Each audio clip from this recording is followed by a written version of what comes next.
Hi guys, this is Tabiasobi, and today a free demo for Kirby and the Forgotten Land has dropped on the Nintendo Switch. Yeah, so a free demo is great news for folks who've been itching for a mouthful of hands-on gameplay with the pink puffball.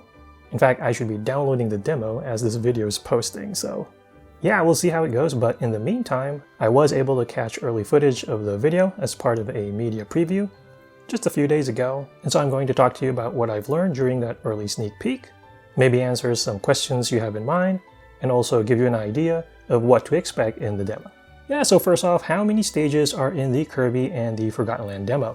The answer would be 3 stages, which would be Point of Arrival, Downtown Grassland, and the Brawl at the Mall. The Point of Arrival serves as the game's introductory stage, where players are introduced to the game's basic mechanics. Kirby, of course, boasts a familiar bag of tricks, as well as a new ability that can be described as, well, a mouthful. Literally. Yeah, so Kirby can jump, slide, dash, and naturally inhale stuff to gain powers via various forms. So these include classic versions such as Sword Kirby and Bomb Kirby, which of course come with their own unique set of attacks, like sword slashes and bomb throws. And then the switch to 3D also comes with a new dodge move that appears to have a bit of a bullet time effect. Now the demo allows for full exploration of the stages that are included, so you can find secret areas and collectibles. You can also clear secret missions or tasks for each stage, which require you to either find stuff or fulfill certain requirements. And some of those requirements are kind of obvious and then some are hidden. And now some of you might be wondering, does progress in the Kirby and the Forgotten Land demo transfer to the full game? Unfortunately, the answer is no. So progress in Kirby and the Forgotten Lands demo does not carry over to the final game, at least according to the representatives with Nintendo that we talked to. However, playing the demo rewards you with a bunch of goodies, such as star coins and other stuff that you can then redeem from the Waddle Dee town via the present code CLEARDEMO, so one word, CLEARDEMO.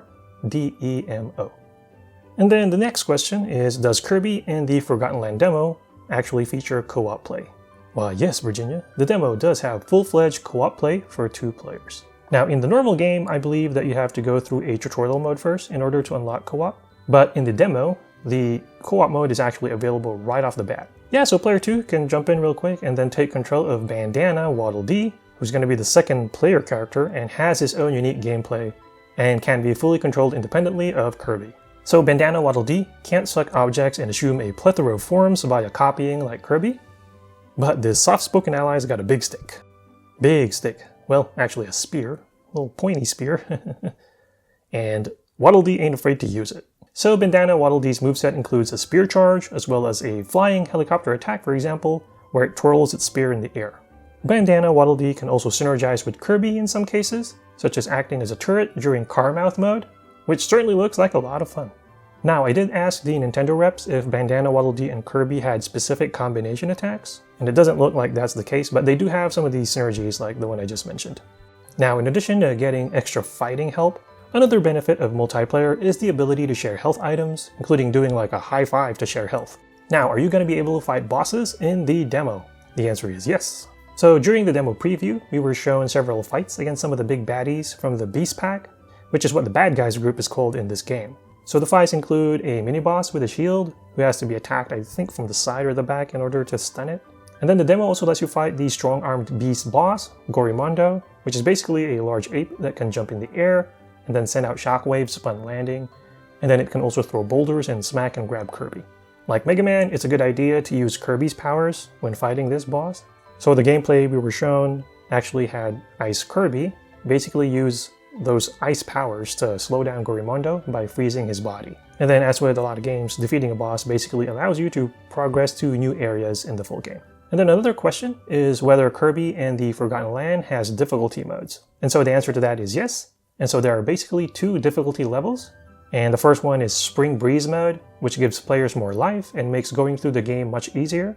And then the other one is called Wild mode, which is more challenging, but also offers more rewards. Now, in case you haven't seen the previews or the trailers, some of you might be wondering exactly what this Mouthful mode is. And so this is a new ability by Kirby, which you can definitely try out in the demo. So it basically allows Kirby to chomp on some oversized items and then wrap himself around them. And then this changes his physical form, which is done in a different way from his normal power-ups. So Kirby can use Mouthful mode on like construction cones, rings, light bulbs, fancy decorative arches even, and also vending machines and cars. So Kirby's kind of like a tiger shark. The little puffball does not discriminate in what constitutes a target for Mouthful mode. So in the demo, you're going to be able to sample something like Cone Mouth Kirby, who can break cracks on the ground with his pointy head by jumping up in the air and then going upside down. And then Car Mouth Kirby can naturally drive around and do a turbo dash that would delight any DMV driving test proctor. What do you mean I didn't pass?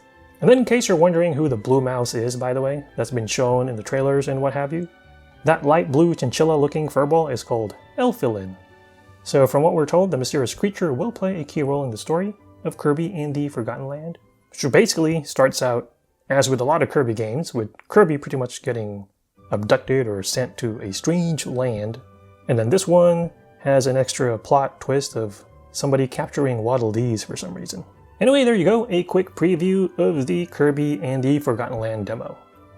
Hopefully you guys are downloading it, so let me know what you think of the demo so far. As always, if you have any thoughts or questions, please feel free to leave them in the comment section. Once again, this is Tabi Asobi, and thank you for watching.